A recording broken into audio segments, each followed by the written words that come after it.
എനിക്ക് പേടിയാവുന്നളിയാ, എനിക്ക് നാട്ടിൽ നിൽക്കാൻ തന്നെ പേടിയാവുന്നു. കുന്നംകുളം കടവല്ലൂരിൽ ഓണാഘോഷത്തെ വർഗീയവൽക്കരിച്ച വാട്സാപ്പിൽ ശബ്ദ സന്ദേശം അയച്ച 2 വനിതാ അധ്യാപകർക്കെതിരെ കേസെടുത്തു. മഞ്ഞപ്പിത്തം പിടിച്ചവരൊക്കെ മഞ്ഞയായിട്ടല്ലേ തോന്നുന്നു. ഓണം ഇതര മതസ്ഥരുടെ ആഘോഷമാണെന്നും സ്കൂളിൽ ഓണാഘോഷം വേണ്ടെന്നും രക്ഷിതാക്കളുടെ ഗ്രൂപ്പിൽ ഓഡിയോ സന്ദേശമിട്ട സംഭവത്തിലാണ് കേസ്. സന്ദേശമിട്ട അധ്യാപികയെ സ്കൂളിൽ നിന്ന് സസ്പെൻഡ് ചെയ്തു.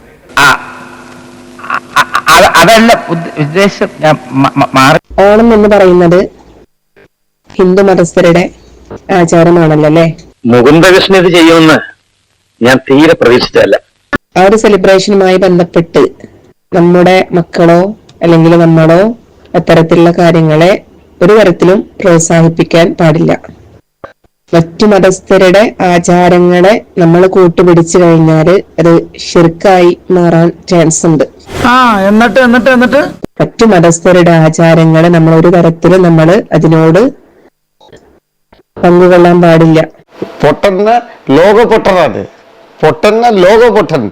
കുന്നംകുളത്തെ കല്ലുംപുറം സിറാജുൽ ഉലം ഇംഗ്ലീഷ് സ്കൂളിലെ അധ്യാപകർ രക്ഷിതാക്കൾക്ക് അയച്ച ഈ സന്ദേശമാണ് വിവാദമായത്.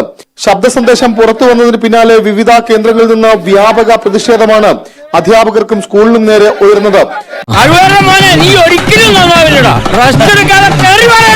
ഡിവൈഎഫ്ഐ പ്രവർത്തകർ നൽകിയ പരാതിയിൽ കുന്നംകുളം പോലീസ് കേസെടുത്തു. കേരളത്തിൽ പച്ചയായ വർഗീയത നമ്മുടെ വിദ്യാഭ്യാസ സ്ഥാപനങ്ങളിൽ ഇത്തരത്തിലുള്ള അധ്യാപകരുടെ നേതൃത്വത്തിൽ പ്രചരിപ്പിക്കുകയാണ്. രാജ്യദ്രോഹത്തിന് കൂട്ടുനിൽക്കുന്നോടാ റാസ്കൽ. ഒരു ജമാഅത്തെ ഇസ്ലാമിയുടെ ശബ്ദമാണ് ഈ അധ്യാപികയിലൂടെ പുറത്തു വരുന്നത്. ഇങ്ങനെയൊക്കെ നിന്റെയൊക്കെ പറഞ്ഞ സ്വാഭാവിക മരണമായിരിക്കും. അതെന്താ ഇവനെയൊക്കെ നാട്ടുകാരുതല്ലെങ്കിലൊന്നേ? അതെങ്ങനെ സ്വാഭാവിക മരണം? നിന്റെയൊക്കെ കയ്യിരിപ്പ് വെച്ചത് സ്വാഭാവികമാണല്ലോ. അവരെ കുട്ടികളെ പഠിപ്പിക്കാൻ അനുവദിക്കരുത്. അവരെ ആ സ്ഥാപനത്തിൽ നിന്ന് പുറത്താക്കണം. ഇവനൊന്നും ജീവിച്ചിരുന്നിട്ട് ഇനി യാതൊരു കാര്യമില്ല. വല്ല പട്ടാളത്തിലും പോയി വെടികൊണ്ട് ചത്തിരുന്നെങ്കിൽ കുടുംബക്കാർക്കെങ്കിലും വല്ല പ്രയോജനം ഉണ്ടായേനെ. സ്കൂളിൽ നിന്ന് അധ്യാപകരെ പുറത്താക്കണമെന്നാവശ്യപ്പെട്ട് ഡിവൈഎഫ്ഐ പ്രവർത്തകർ മാർച്ച് നടത്തിയിരുന്നു.